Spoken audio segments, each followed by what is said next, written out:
त्यस्तो बदमास ठेकदारलाई चाहिँ होइन पक्रेर 1 दिन 2 दिन चाहिँ टोइलेट गनाउने टोइलेटमा थुन्ने कानुन लेख्नुपर्छ हो कि न भन्नु न।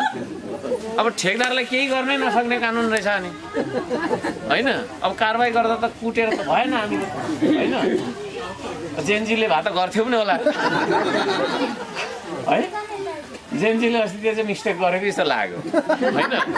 यहाँ त तपाईँको खालि नेताको मात्रै घर आक्रमण गर्यो नि जेनजीले, यहाँ त फटा ठेकदारहरूको घर चाहिँ आक्रमण गर्नु पर्थ्यो जस्तो त लाग्यो क्या मलाई। तर अब त्यो थाहा भएन बिचरा। अब हामीले हेर्नुहोस् गर्न मिल्दैन होइन।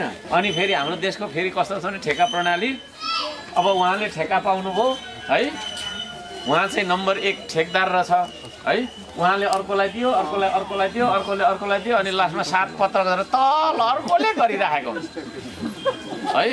अनि ठेक्का लिने मान्छेलाई त तपाईँको भेट्न पनि नसकिने रहेछ होइन। त्यो चाहिँ काठमाडौँमा बसिराख्दो रहेछ, कता कता ठुलो हुँदो रहेछ त्यो चाहिँ है।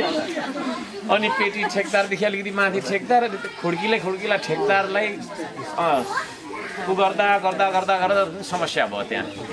त्यो पनि भएको र यतापट्टिको यो पनि होइन। एकचोटि हाम्रो प्रदेशको मन्त्रीजी पनि आउनुभयो होला होइन है। ठेकदारले पत्याउँदैन। फेरि कानुन पनि के छ भने